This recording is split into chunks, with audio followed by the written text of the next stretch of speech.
together to talk about our home, basically, and the lands that we enjoy, that we call Rainbow Ridge, and there's our Mount Shasta watersheds in the areas around Rainbow Ridge as well.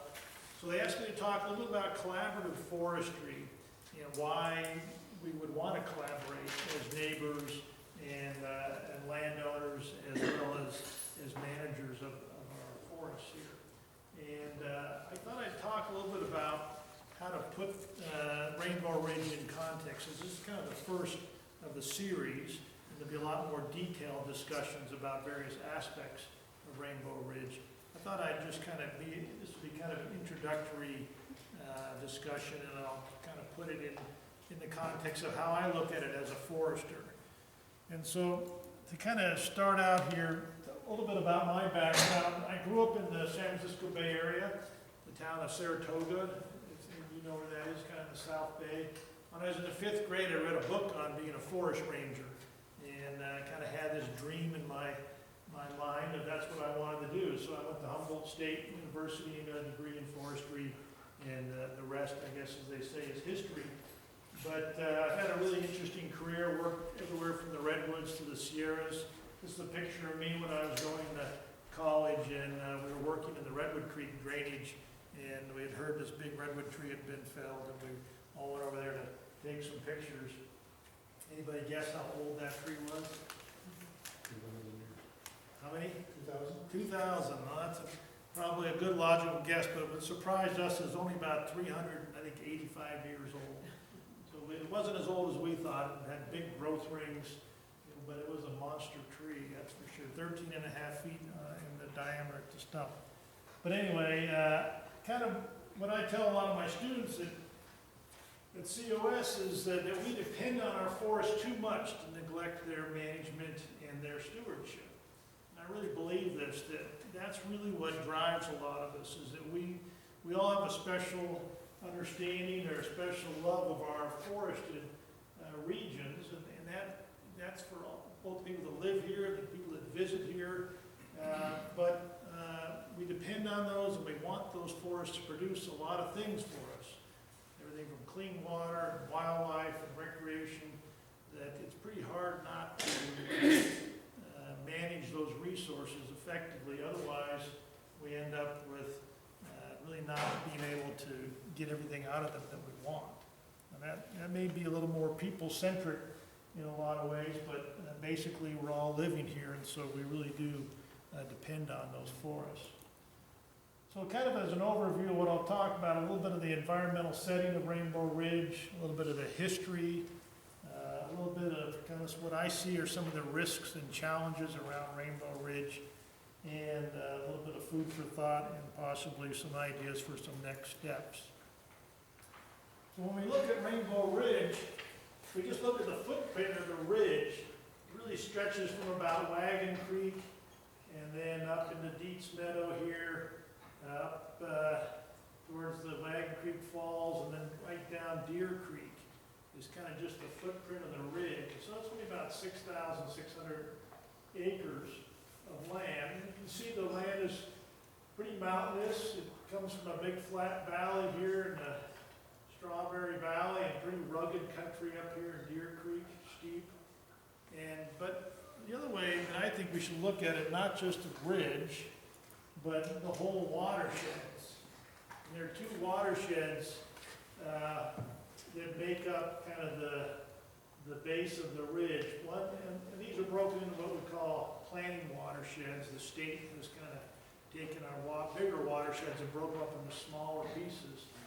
And so these planting watersheds are about 10,000 acres or so or less in size. So the lower Wagon Creek planting watershed is everything in this kind of greenish color, and then what's called the Tom Dow Creek really is the Deer Creek watershed up in here. You can see Deer Creek, the upper ends of it have some roads, roads, but a lot of it is unroaded. Same with actually a lot of our lower Wagon Creek watershed. The ridge has some roads on it, but in a lot of cases, and there's also a road kind of right down the ridge, or kind of a jeep road. it's there's not a lot of access to it by way of roads or trails. So you can see those two add up to almost 16,000 acres. So a few pictures. If you look at Lower Wagon Creek, this is just kind of the north end from Kaiser Meadow. You can see pretty steep ground. Here's from the Waika area, kind of a patch of older timber up in there, if you haven't ever noticed that. A lot of you are real familiar with this, but maybe some of them, people haven't seen some of this. Kind of a patch of older timber, heavily forested and rugged, kind of steep country, but some more gentle lands in there. A little bit from the North Shore, view from the North Shore. And here's a picture of some of the forest up on it. You can see some of the fire scar, an older tree here with a fire scar, and the kind of younger forest that probably came in after the last fire that occurred up in that area. That's kind of on the north end of Rainbow Ridge, actually, right just up the hill from my house. So then the Deer Creek drainage, pretty familiar with that. As if you've first been out the North Shore on Lake Siskiyou, there's basically that side of the ridge and going up into Deer Creek in the upper end there. Rugged, heavily forested on this kind of northern end. Looking back further up into Deer Creek, this is where we had the 1938 Deer Creek fire. You can even see some of the vegetation patterns. This kind of lighter green over here is a lot of knobcone pine, some younger forest, and here some of that was planted on Forest Service lands. This is kind of the upper ends here of Deer Creek, planted forest in here. And a little close up of some of the planted Douglas fir and ponderosa pine. And then what we see a lot up in that country is knobcone pine forest. And if you're not familiar with knobcone pine, the cones are what we call a serotinous cone, and they need heat to open. And so they're kind of a fire-dependent species. So whenever we see knobcone pine, it's an indication that a fire has occurred in the area. And in this case, a lot of that knobcone pine seeded in after that 1938 fire. And one thing about knobcone pine, though, it's not a real long-lived tree species, so they tend to, after 50 years or so, 60 years, a lot of them start dying. And so we are starting to see a lot of mortality in the knobcone pine stands. And then they're kind of setting themselves up to burn again, so they're dependent on that fire to, you can see the cones, they kind of hang right on the branches. That picture's maybe a little harder to see, actually. You can see the cones here, and they'll just hang right on those branches unopened for years until a fire comes by, opens them up. Jim? Yeah.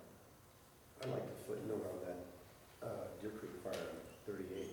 That was an arson fire, and a very devastating fire. One that now we have that fuel loading looking right back at us all the way up to the Dale Creek drainage on the other side, the north end of Campbell's Ranch.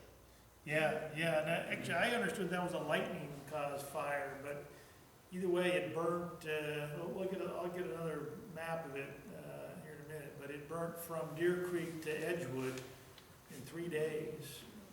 Yeah. And it burned all through Hammond Ranch. And I'll show a picture of that here in a minute, and I have a poster up there to look at. Yeah, it would have burned in the backside of Weed too. It wasn't for Hammond's Ranch cowboys and Forest Service firefighters sitting in the back part of it. Yeah. Highway 99. Yeah. So based on what you're saying about the pine cones and its lifespan, that's what it's supposed to be doing. Right. I mean, it's dependent on fire to release the seeds from the cone. But it's a fire-dependent species, it's kind of vegetation. But remember, our forests are kind of always changing, and that's, as a forester, we kind of look to see what's happened in the forest. And one of the things we look for is what kind of disturbance patterns we've had. And so fires is one of the dominant disturbances that we see in our forests. So anyway, when we look at the ownership, so just on the ridge, so we just take that footprint here in the red again of the ridge, it's about almost half private and half public lands.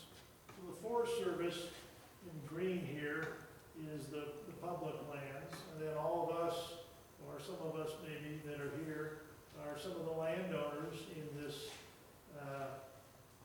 east side of the ridge.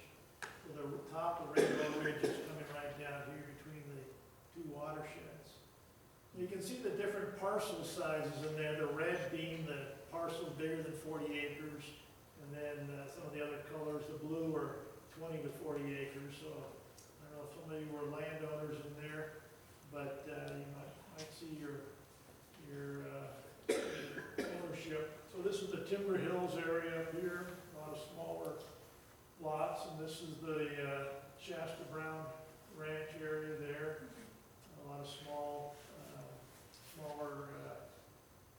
under 5 acre parcels. And so quite a variety, a lot of people own more than one of these parcels. So we have some fairly large landowners in there as well that may own more than one of these parcels. But every one of these is an assessor's parcel. And so there's an individual lot that basically this is kind of how this has been subdivided out so far. But on this west side of the ridge, we have pretty much a lot of Forest Service. The county owns along the lake in the flood control district. We have a couple of larger landowners here. Pacific has this piece on top of Rainbow Ridge. And then I think that might be Dave Fraze's up there, who still owns that. But mostly public lands on this side of the ridge. Jim, is that mustard colored line, is that essentially in the middle, is that the ridge line? Yeah, this would be the ridge line here between these two watersheds. Yeah, go ahead and ask me any questions if you want. We're kind of here. Yeah, Michelle. Isn't there a road along the ridge line? Yeah, there is. There's a road, kind of a jeep road from about here out to here. And then this is pretty much of a truck road, or a road that was designed for trucks, basically, as well as coming down a little bit in here. Does it connect up? Not really. Well, it doesn't really. It connects up here within Sierra Pacific's. Yeah, it connects up here. Yeah, but not. Except this is kind of a jeep road here, a 4-wheel drive road. Yeah. That Jeep road was originally a fuel break and Jeep road that was established by the 3 Cs back during the Depression, right after the Deer Creek fire. And there are some accesses coming off the lower road there to the west that come into some of those Forest Service plantations and jump onto that Jeep road. Not very good accesses. The whole thing's over 80 years of growth, just pretty well overgrown, very little maintenance. Yeah, we'll talk a little bit about that as one of the challenges of this area. But I thought we'd kind of step back, and it's a good segue and Dale sounds like he has a lot of information on the history, but just to give you a kind of a brief look at the history. So a little quote there from Charles Darwin about the need to collaborate, and collaboration seems like is a good way to how different groups have prevailed over time. But this is a 1935 map. It was the USGS quad map, Dunsmuir quad. And a few interesting things. You can see Rainbow Ridge in here, but none of the roads.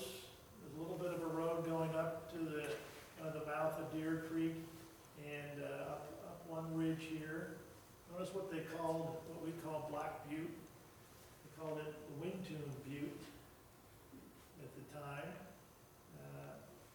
Another thing interesting here, there was a airstrip up here, a landing strip and a beacon even. So.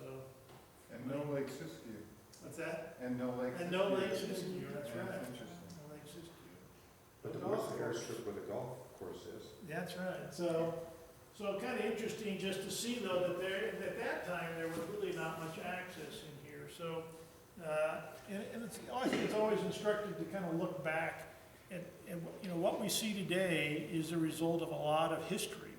And, you know, a lot of times we might think of Rainbow Ridge as pretty undisturbed or untouched or whatever, but there was a lot of activity in our little area around the turn of the 1900s there.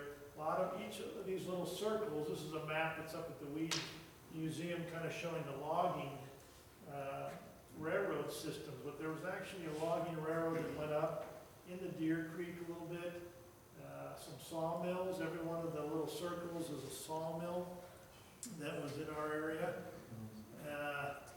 All along the railroad, when the railroad came through, it of course provided a way to transport lumber out of our area. But as well as a lot of small sawmills were developed over the years just to provide local demand for lumber and to build our area.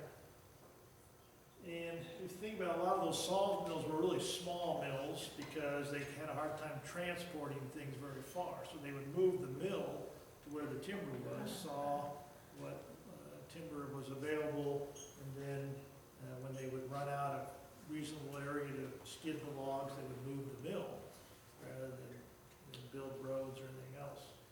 Of course, a lot of this was before we had trucks. And, yeah, question? I just wondered what years that map represents. You know, I don't know exactly. It represents the railroad logging era, so about up into the 30s, I believe. That might be a really good additional talk that the group could get into. Is there's some really great historians in our area to look at some of these things. But if you look at how they did it, here in 1895, you know, horses, and those were the log trucks of the day. And I don't know if this guy up here is OSHA approved on top of that. You see Black Butte in the background. This is probably, looks to me like kind of a view from sort of the north side of Black Butte. So you can see the big stumps in there and a lot of big snags and a few trees that they didn't want apparently. So anyway, a lot of early logging in our areas. This is people looked at it. We're up on top of Rainbow Ridge a long time ago. This was in the early 1900s view of Black Butte, Mount Shasta. You can see up in the background here, all that area up there where Memorial, that was a big fire scar and a big brush field, even back in, I think this is about 1903. Here's Dietz Meadow down in here. You can see much more open forest, possibly from fire, possibly from the harvesting. Here's kind of that same general area now from up on top of Rainbow Ridge, looking at Black Butte towards Kaiser Meadow in here. Much more dense forest has come back. Another view, I couldn't find any old photos of Rainbow Ridge. Nobody took pictures of Rainbow Ridge. I guess it wasn't quite the same as taking a picture of Mount Shasta, but up behind Mount Shasta, look up here, this is up behind McBride Campground there. And these big openings, if you look up there now, those are all real dense young forest. And so back in about 1910, these were big scars from big fires, basically. So there's been a lot of history of change in our forests. And so what we see today, basically kind of the point here, what we see today has grown up probably from something that was different. It could have been from a disturbance from fire, could have been disturbance from logging, windstorms, other things. But our area has changed. And so what does the vegetation look like today? So just in these two watersheds, we have about 49% in conifer forest and also kind of a conifer hardwood mixed forest. So about almost 10,000 acres, a little bit over 10,000 acres of a total of about 15,000 acres is in forest. And then we have some hardwood forest, quite a bit of brush and grass, and then other is sort of the urban areas. So we have kind of a mix here. I got this map up on a poster if people want to look at it a little closer afterwards. This kind of cross hatch pattern here is kind of the main ridges that come down off of Rainbow Ridge here. What are Jim, some of the hardwoods? What's that? What are some of the hardwoods? Well, we have black oak and some white oak is our main hardwoods in this area. Yeah. I think it could be added that on Rainbow Ridge, much of the coniferous acreage there also has a second or a third layer of tan oak. So that hardwood component could effectively be dealt easily. And also- Yeah, the tan oak would be considered a kind of a brush component. Yeah, but I mean, it's definitely, the conifer forest always tends to have a little bit of oak in it. Some of this conifer hardwood mix is usually sort of a 50-50 mix of conifer and hardwood. So when you look up on the ridge where you see, particularly this time of year, those oak leaves, or that nice light green color, they really stick out. But other areas, when we talk about just straight conifer, it's probably about 90% conifer trees and then a scattering of oak trees. When you mentioned the knob cone, another challenge with knob cone, besides its short life, is it's very shallow rooted. It's like a secondary rather than a climax species, so consequently, we have all this tan grown underneath a lot of that knob cone and other coniferous species. And when you start getting that decadence in the knob cone, it's not only prone to fire along with a lot of that understory brush like tan oak, but it's so poorly set in the ground that it's highly subject to wind throw. Right, yeah. And then you have jackpots all over. Yep. So that's kind of our current vegetation, kind of get an idea of what we have. But it's, there's a lot of, it's, heavily forested, really, when you look at that. Over almost 75% if you include the hardwoods are in conifer and hardwood forest. So that's quite the resource. And when you look at that, we have these kind of our classic mixed conifer forest type. It's pretty good site quality. Foresters look at site, the productivity of the land by basically how tall the tree can grow in a certain length of time. And looking at the growth out there, I would estimate that a lot of our forests are probably growing 350 to 400 board feet per acre per year. And so if you look at that, on these 10,000, almost 600 acres, the forests in our two watersheds here are growing anywhere from about 3.7 to 4.2 million board feet a year. And that equates, kind of in layman's terms, to about 1,000 truckloads of logs a year. So that's how much it's growing. That's a potential resource to consider that what we have here. It's also adding, of course, to the fuels and to the forest. And it's an ongoing process. So The when trees keep you look growing. at that board feet per year, that it's growing, what does that equate to what you can harvest? Well, there's all kinds of things that affect what we can harvest and where we can harvest and why we would want to harvest. Well, potential just board feet, forget all the other issues. Yeah, well, I mean, can you literally take 3.7 to 4.2 million board feet a year, potentially? potentially, yeah. Okay.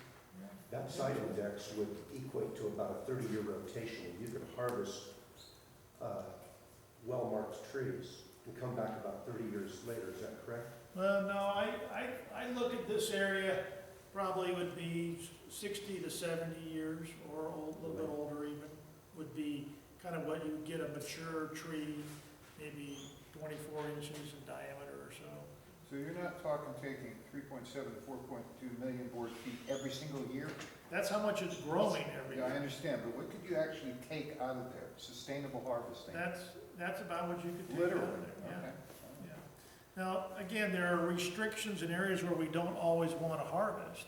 But Right, this yeah. is on all the acres, what it's growing. So that volume just every year it grows. There may be reasons we want to leave it for wildlife habitat, for scenic values, or all kinds of things, stream protections. But this is an area here, for example, that came it's probably about 60 years old, and it's starting to thin itself. You can see a lot of the smaller trees are being shaded out, and so our forests are constantly changing. And so these trees that are on the ground are some of that growth that's not being used, but it is ending up, it's still in our forest. In this case, it's some fuel, or you can look at it as wildlife habitat, or as a place to sit down on a hike, but it is part of the forest. It's just what's growing. These trees continually grow. So here's an area that kind of a managed area that's been thinned, and so this is kind of what our forests look like when they've been thinned out a little bit. So other resources we have, I mean, our two watersheds, as we all know, this is some of the best water in the world. It seems to come out of my tap pretty clean. And we have about a lot of uses for that water, and a lot of reasons why we want to protect it and keep it clean and in good shape. We have fisheries, domestic use, agricultural use, wildlife, our fish hatchery right here. The water is what makes the hatchery, and recreation. So a lot of uses for the water, and a real important resource to manage and to protect. A lot of recreation resources in our area and in our ridge. Many of you are probably part of these, but a lot of this recreation, you kind of manage these things too. Do we want trails or motorbike trails or jeep roads everywhere? Or do we want them only in certain areas? Should camping be everywhere, or should be designated camping, or whatever it might be? So recreation a lot of times is sort of a managed resource as well. And then wildlife, a lot of interesting wildlife in our area. Yeah, this picture of a goshawk and kind of a forest hawk. They nest in the forest and hunt in the forest. The Pacific fisher, this is a listed species in California, and kind of a big mink-like animal. Some of you might have seen these in our area. Pretty neat, neat critter. And our sandhill cranes, particularly up in the northern end, Dietz Meadow, and we're, at least in my term here, just been seeing the sandhill cranes return in the last 4 or 5 years. So, and they're a listed species in California as well. Aren't they like thousands of years old or something? I don't know exactly, Yeah. what's And that? have you ever seen them? Their wingspan is huge. Yeah. One of the oldest birds are, Yeah, they're 2 million years. that's what I heard. They're a pretty amazing bird. They're big. They're really big. Yeah, really big bird with big long legs, and they got a real distinct cackle. But pretty neat animal, neat bird.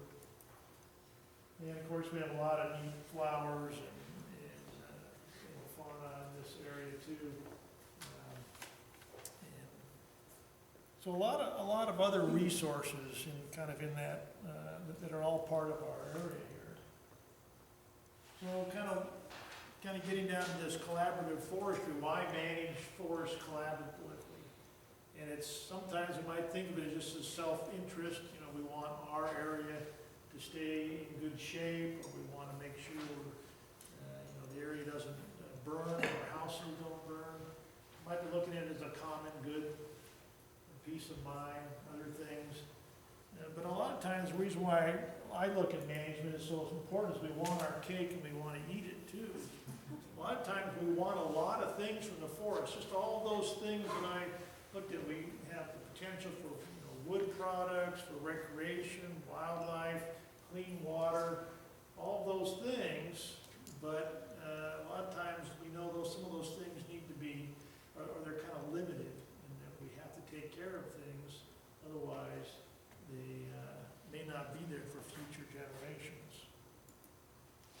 So if we look at this ideas to sustainability of keeping things for the long term, I kind of look at it sometimes as they were trying to put a square peg in a round hole.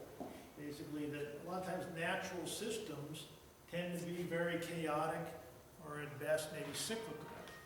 And so we don't control, wildfires very well sometimes, or windstorms, or landslides. But people tend to want things to be very stable. We don't want things to change, at least not in our lifetime, right? We want the view out our backyard to always be the same. We want always the water to be clean when we want it to be clean, but nature doesn't necessarily care about that, right? So that's sort of some of the dilemma about trying to manage natural resources. Kind of putting on my teacher hat here, is that we have to try to figure out how to do some of this, but realizing that we don't necessarily control things, and have to have a little bit of humility with that in mind. So what we're looking at more now is this kind of sustainability model, and I kind of use this three-legged stool that a sustainable forest management has to have these three elements. It has to be economic. It has to be something that fits in within what the ecosystem allows, and it also has to kind of fit our social values. So a lot of what we see as sensibilities, what we like, what we think is aesthetically pleasing, or what we believe is, our lands, our property rights, for example. Those are kind of some of our social values, what we think our neighbors should be allowed to do, what we want to do with our property. All those kind of give us, these social values. And all three of those things are supporting the sustainable forest model. And so you really can't have a sustainable forest without all three of those. So, a couple of things that I'm seeing as challenges for Rainbow Ridge area is the access and road management and maintenance, particularly in that Deer Creek area, but even on this side, the access is real limited. And from a standpoint, particularly for fire protection, that's going to be a real issue. And in my view, our key to fire and keeping the fires in this area small is having good, what we call initial attack, which means getting out there quickly and putting the fire out when it's small. And when you don't have access, particularly nowadays with some of the fatalities we've had with firefighters, it's going to be difficult to send a crew into some of these areas, and if the fire gets going. So that's a big deal. These knobcone pine stands, here's another picture that you can kind of see this graying color, and you can see the more mixed conifer forest in the background, this kind of gray color, these knobcone pine. They're getting ready to burn again, they're falling apart, and once we get a fire in that, the fuel loading is so high, that fire is going to really get going. So, what to do about that is a good question. Well, let me ask that question, Sure. just as a follow-up. So if you don't allow the knobcone pine to burn, then you're not gonna get any more knobcone pine, right? They will simply die out, rot, and that'll be it for the knobcone pine? Well, they'll persist a little bit, even if you open them up to sunlight, some of them will come back in. But yeah, generally speaking, you might even decide, do you want that much knobcone pine? I'm sorry? The other question is, do you want that much knobcone pine? Oh, okay, all right. So that would be the other option, would be if you wanted that area to be other kind of conifer species there. So that would be replanting or reseeding it with something else? Sure, I you mean, can like do a that with kind plantation of a style. longer lived species. Okay. And we'll talk a little bit about that with, when we look at what this is all Forest Service land, so what is their long-term objective? We'll look at that. Yeah, I was just gonna say, it's Forest Service land. Do they have a plan for that area? Well, yeah, that's a good question. And it leads right into the next, well, almost the next slide. So here's another one, protecting homes during a fire. So here's the view out my back window. And of course, every time I look at that hillside, particularly this time of year, I get to enjoy the dogwood blossoms or bloom. But, you know, in August, I wonder what happens if a fire comes through there. Am I gonna, you know, what's gonna happen to my house? And will it be something that can be protected, or will it be really vulnerable to fire? And then the other side of this is protecting the watersheds from a catastrophic fire, because this is a picture from the Fountain Fire, which is over in Shasta County. What happens with these large catastrophic fires is basically you have no options. Basically, you know, nature has set things back to zero, and you know, you kind of take what you can get out of that, and you salvage and clean up the mess. So you can see all the sheet erosion here, and it's just not a good thing. So to me, this is something to worry about, because we're seeing more and more of this in California, and it is something that when we look at Rainbow Ridge, I think we need to all consider that as a real possibility. Why is that not a good thing? Why is that not a good thing? What I'm looking at, why is that not a good thing? Well, first of all, it's gonna all, these trees, if you can either salvage them or they're gonna fall over, and you're gonna have a big brush. I'm sorry, I meant for the watershed. Yeah, and then the watershed side of it, lots of erosion, so all of our clean water is no longer clean. Got it, okay. And a lot of sediment and silt in the water changes, fills in the streams in a lot of cases. It is a natural process. This is how the forest evolves. So, I mean, you can't necessarily say it's a bad thing for the forest, but it's a bad thing for us as people. And so we're part of this forest mix now. We're part of this ecosystem, even though we may think of ourselves as visitors, but generally we don't want to pick up and all move every time the forest burns. And maybe you'll hear about that in the next presentation, but the history of this area is kind of a natural fire. Is a pretty, you know, every 30 to 50 years is a fire through a lot of our forests. Question There's on a lot of knob history cones, with if you chip the knob cone slash, is that gonna create a bunch of seeds that'll grow? Yeah, the knob cone will persist. A good example is going up to the ski park. That was a big fire area, and the private landowners in there and the Forest Service have cleared the knob cone, logged the knob cone, and replanted the ponderosa pine. And now we pretty much have a ponderosa pine forest there.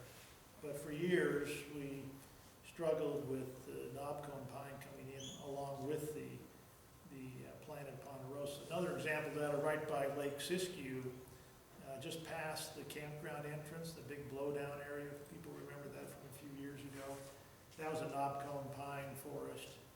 It was replanted with Douglas fir and ponderosa pine, but lots and lots of knobcone are still coming up in there, kind of a mixed forest now. What's the lifespan of ponderosa? Well, they'll live a long time, you know. In our country, we see, you know, 300-year-old ponderosa pine and older. But yeah, they'll live a long time. So if you have knob cone slash, is it better then to burn that? Seems like you can't win either way. Yeah, well, slash, you know, there's a lot more to fire and fuels, but a lot of it's how it is configured, whether it's kind of a continuous, whether it's how high it is. We're never going to get our forest where they don't, you know, are fireproof. Have to kind of be careful with fuels management, that it's, you know, the only way we can do that is kind of pave them over, which probably defeats the purpose.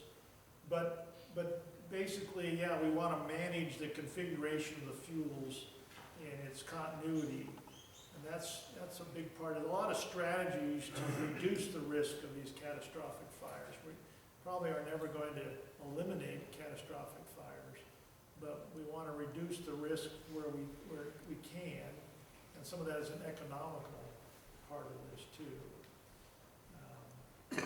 And as well as be able to put the fires out, that initial attack strategy, a number of things that will, yeah.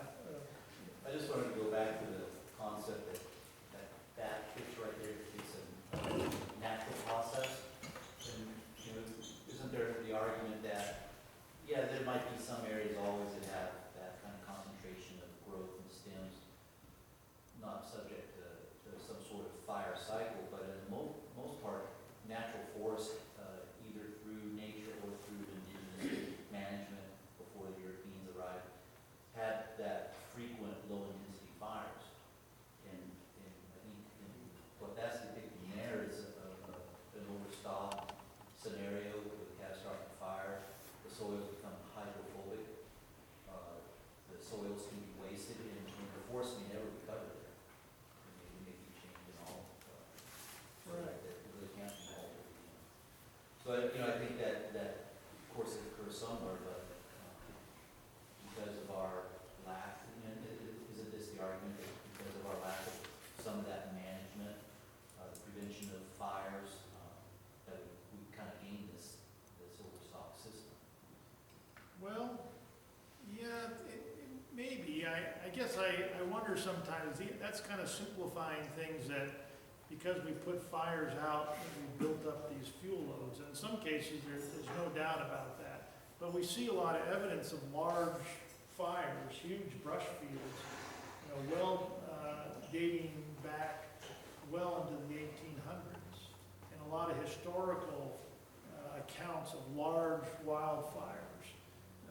And the early explorers talking about how the mountains of this area were constantly smoke covered, and we can kind of debate whether those fires were sort of, cooler fires, but then we see large brush fields and, get stories of explorers going through burned out areas in the 1850s.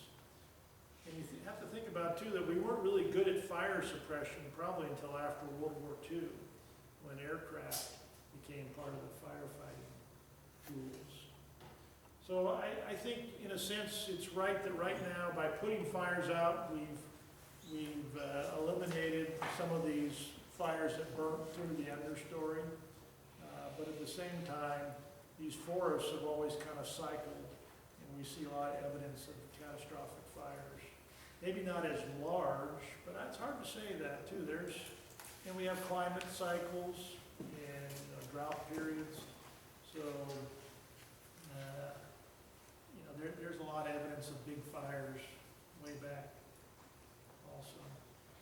Yeah. It just sounds like, that maybe we gotta accept this huge fire burning around us, and we make sure that we corral it and it's pushed away from us, and we just, let the ridge burn and keep it away from houses, because what else are you gonna do? I mean, is Well- that what does that? No, that's one strategy to look at. I mean, and part of this is trying to decide what are our options, and then pick one that we think we can do. And that's kind of this collaborative side, I think, of the whole discussion here is it would, if everybody's sort of on the same idea of how we want to deal with this, it would probably help. But if some people say, well, I don't want my backyard to burn, or I don't, because that's where my water comes from, or that's my view shed, I don't want it to be a bunch of snags out there, then that's another, or maybe they have valuable trees that they want to continue to grow and to harvest. So we have some landowners that have, on our ridge that, have tree farms basically.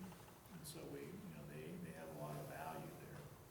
So that may not be a good option, or young trees, if the fire burns through. Well, a lot of the big debate with putting out fires was because people looked at the fires and said, yeah, it clears out the brush, but it also kills the young trees. And if we're going to harvest the older trees, we got to have some young ones to replace them. So early on, this is back in the 1890s, we were debating why, whether we should put fires for those reasons, as well as some of the public safety issues.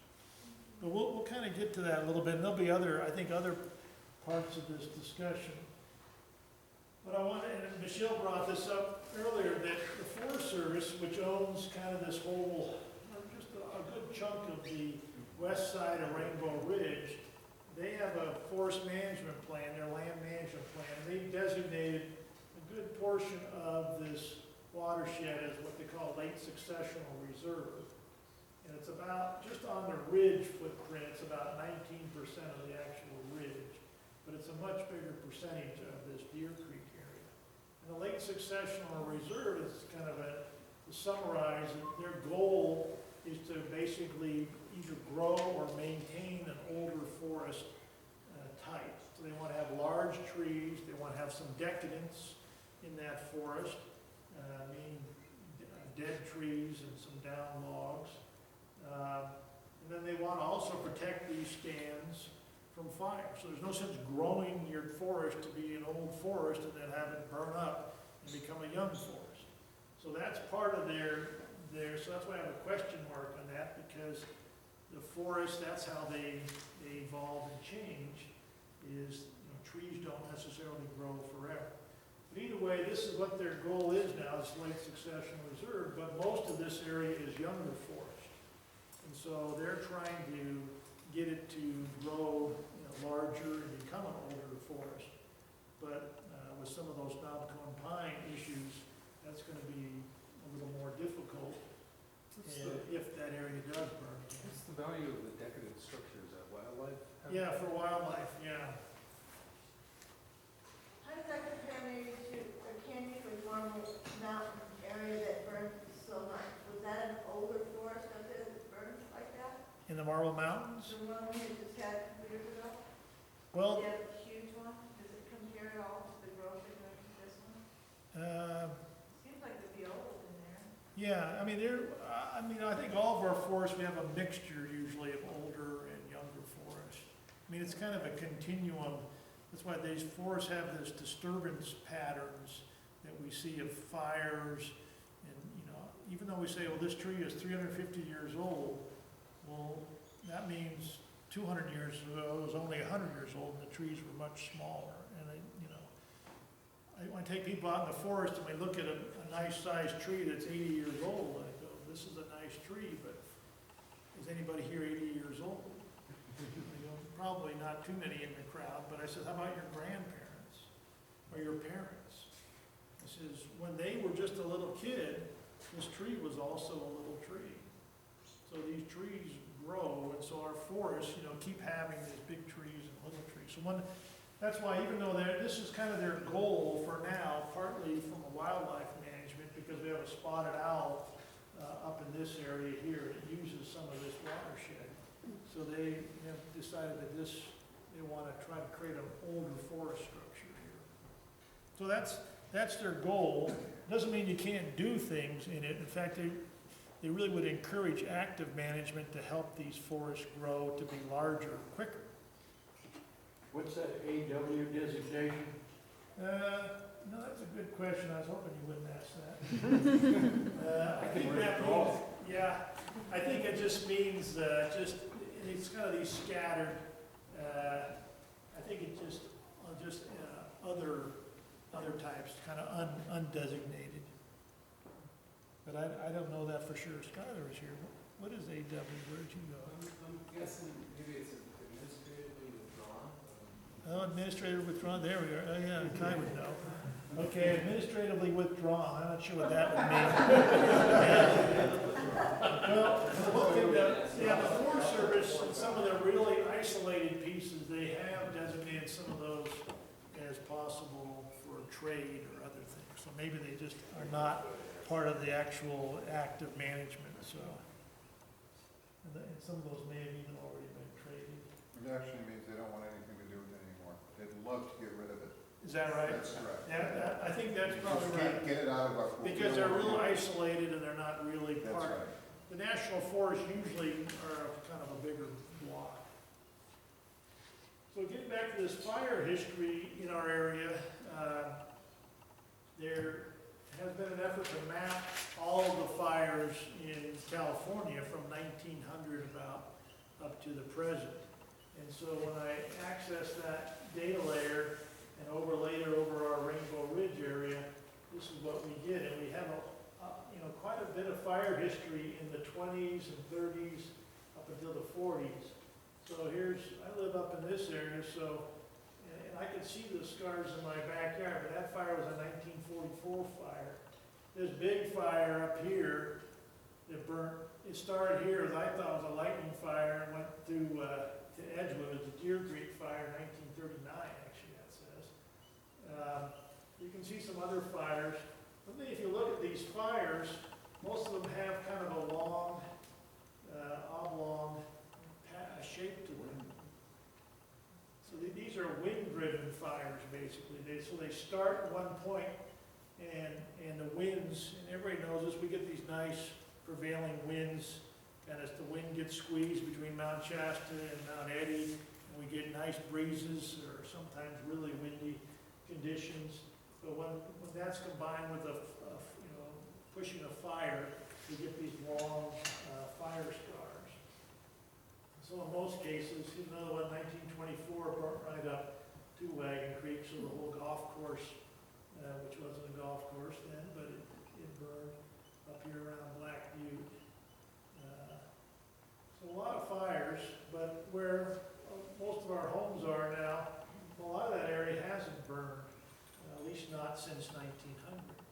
A lot of you probably do see burned and charred trees or stumps or things on your property. So we've had fires here before, but not since 1900.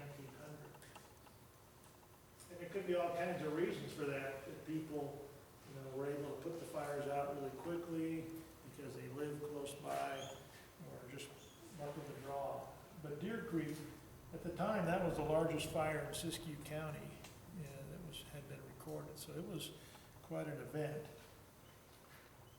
And what I see kind of as the issues to talk more about in our area, these wind-driven fires, is that's going to be really our challenge, is when these fires, if a fire gets going and it's being pushed by the wind, you don't get out in front of those. You can kind of corral, the way they put these out is they work the fire lines up the edges and squeeze them off, pinch the fire off. But if it gets going, you just pretty much have to wait for the wind to die down. And when we have continuous fuels of all, and homogeneous fuel types, so if the fuel is all kind of the same size or configuration, and a fire has the right conditions to burn in that fuel type, it really gets going, and it's harder to stop. There's no kind of logical area to take a stand or to help fight ability. Jim, I'm just trying to understand on that map. So the area that's diagonally ruled, northwest, southeast, that's the Deer Creek fire?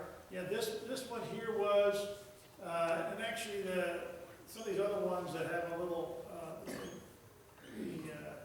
crosshatch goes another direction, we're a little different decade.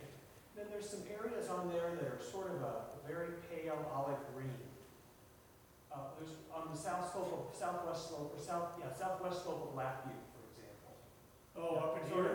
Yeah. Yeah, that's not a fire, that's just a vegetation, this was a shaded relief Okay. of the background, yeah, sorry. That way, yeah, just the fire perimeters have either these lines going one way or the other, yeah. See, this is great information, because then someone talk about evacuation, and it's very normal, our winds blow north, not always. And if we're gonna do any kind of evacuation, I haven't seen a collaboration, whereas the sheriff's department's in charge, so we think maybe I should go south because there's a north wind, and people don't know this stuff. Right, well, right, and something to think about is if a fire were to get started in our area here, where would you evacuate and what's your risks and things like that? Yeah, you don't wanna evacuate north, exactly, maybe. Well, yeah, I mean, once you get the freeway, you probably can make a quick exit, but, I mean, a lot of us are wondering, when and if we would have to evacuate. Of course. I mean, that's a big question, is how big of a risk are we of another Deer Creek fire? I mean, that's a big area. And it just, it's a question, it's a reality out there, and there's plenty of places, I'll show a couple pictures here to kind of, so I mean, just here's some examples of the fuel types that are, potentially a problem. This is just in my neighborhood. We have what we call ladder fuels, where a fire starting on the ground can go up into the tops of the trees, and we have kind of a crown fire then, much harder to fight. Here's an example of a house that's done some landscaping, and there's no fuels around the house, but where their property line ends, right next door, if you had flames up into here, just the radiant heat would probably do a lot of damage, if not ignite that house. So those kind of fuel configurations that, as ladder fuels and, are really what a lot of us worry about with fuels management.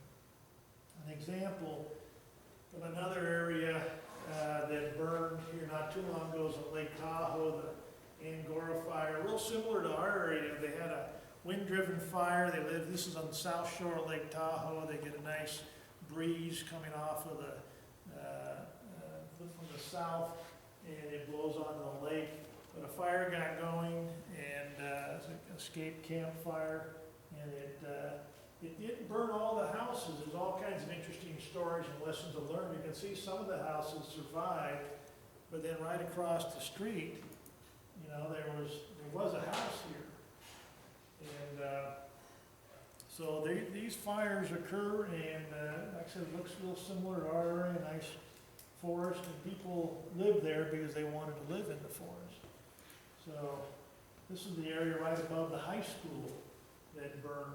And so basically, like I said, the options now to do anything with that forest, basically, you have nothing but brush, or if they replant, young trees, that they will grow in there. But this is not really the time to talk about fuels management and managing a forest, because now there's very few options there to manage that. Did the I high guess school that's kind of burn? my Did point. the high school burn? No, it missed the high school, luckily. And actually, there's a lot of stories about that fire. They had done a lot of fuels management in that area, and it saved a lot of houses. The fire behaved a lot differently when they got to the area where the fire was when the fire burned into a thinned area. It behaved a lot differently, and they were able to save a lot of houses. Well, that's a huge statement. I mean, because some of us are working so hard and we wonder why. And then if the whole community knew what you just said, it would change a lot. Yeah, well, just like I said, it's, there's a lot of reasons why we like our forests thick sometimes, and one picture maybe it's to kind of block the view of the neighbors, I don't know, but, but there's just some risks there, and we have to kind of understand those. So we're kind of getting to the end here, so next steps, hopefully we'll continue to talk in the dialogue and to understand some of our options. I hope everybody goes home and maybe looks at their property a little differently after, and look at it in the context of the bigger ridge and the bigger watershed. And that's kind of this collaborative idea, is that a lot of us take good care of our property. I'm sure all of us take really good care of our property. But, 51% of the ridge is owned by all of us in the Is public. that exclusively Forest Service then? That's Forest Service, yeah. 51%. 51% of just the ridge footprint is And that's the national forest. west side, The primarily. west Deer side. Creek side. Yeah, primarily the west side, though there's some that comes over this side too, yeah. What kind of collaboration would all of us expect from the other 49%, which we all own that also? Yeah, What kind of collaboration would we expect in the future if we decide that we want to get serious about anything in this room? And we have bureaucracy managing the other 49%. You make the assumption that that will be well, I think, well preserved, well maintained, because it looks to me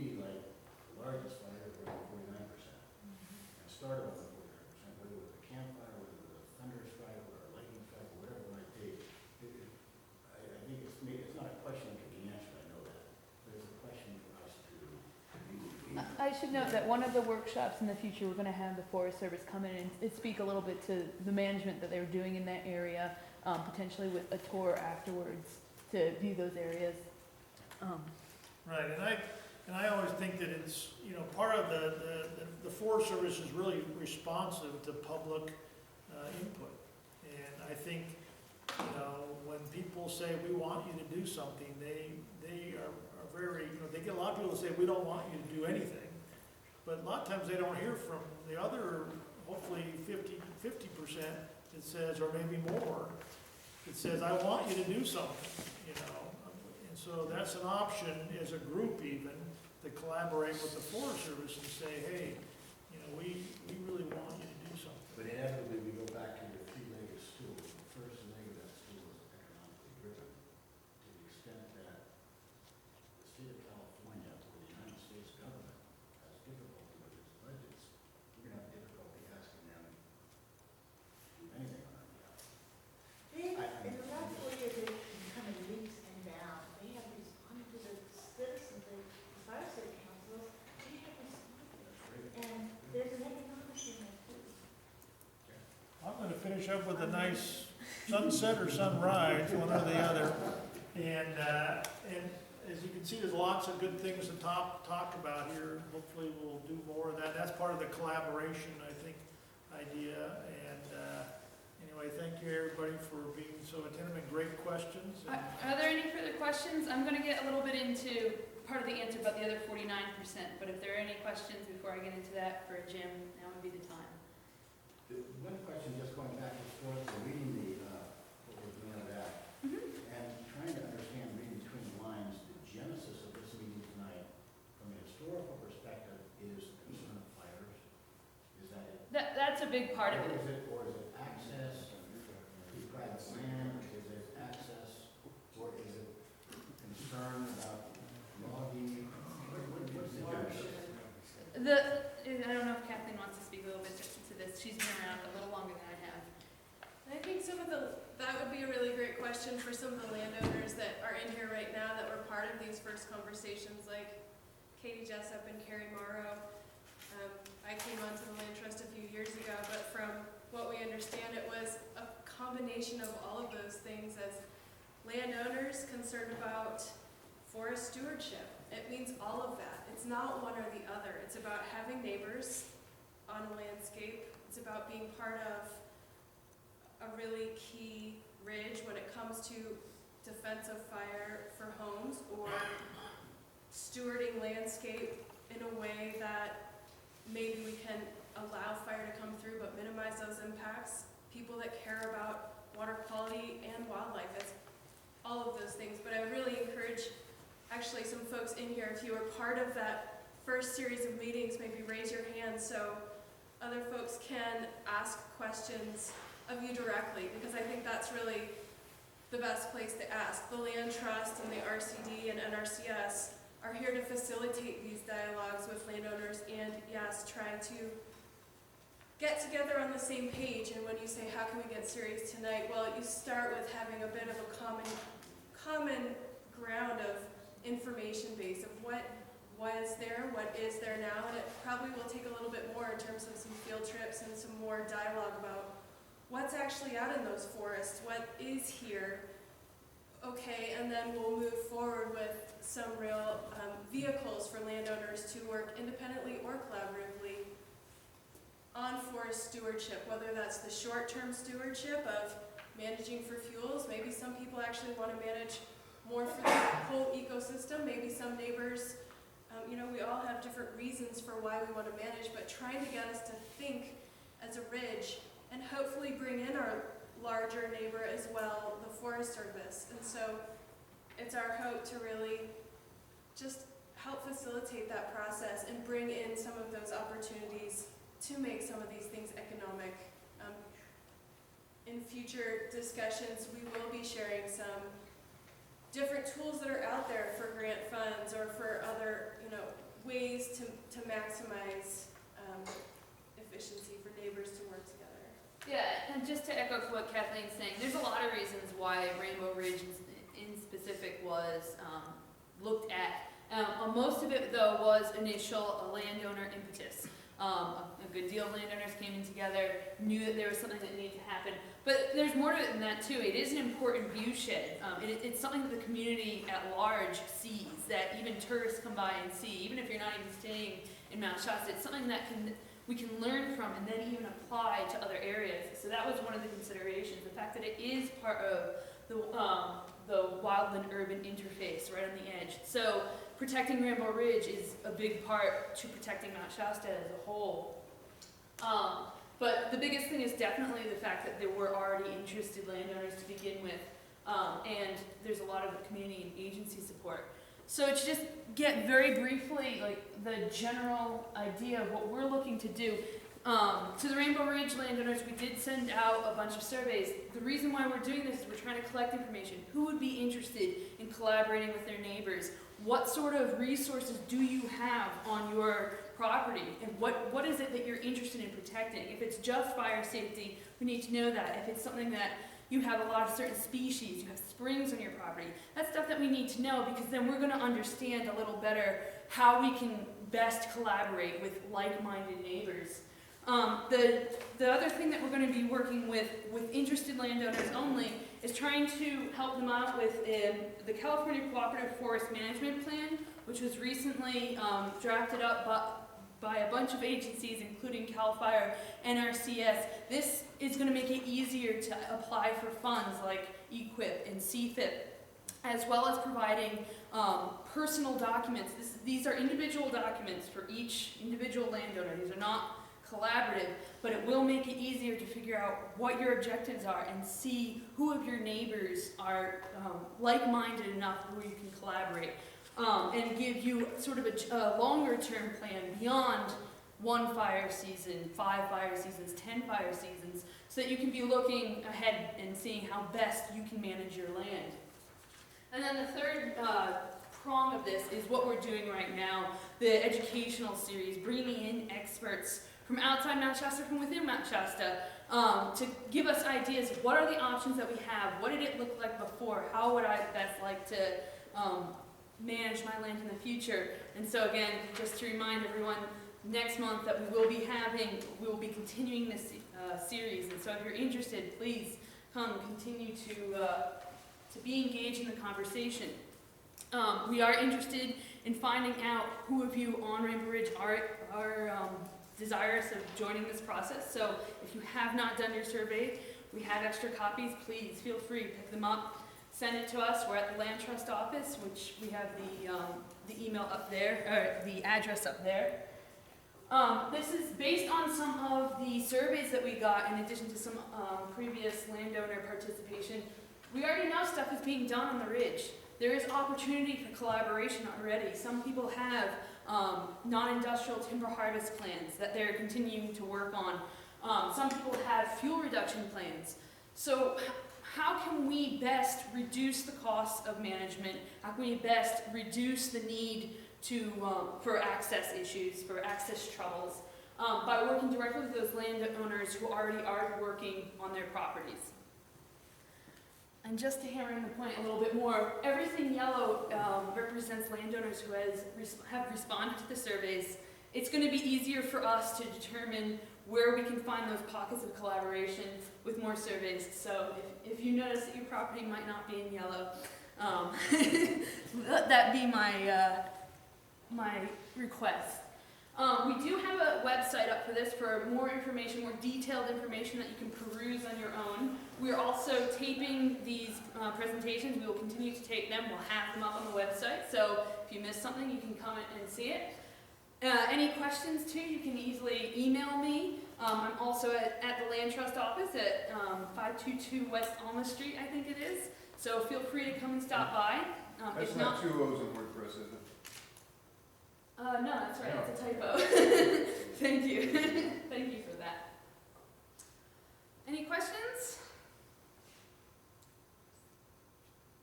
Okay, well, I'd like to thank everyone for coming and for staying so late on a Wednesday night. I appreciate your interest, and we hope to see you again.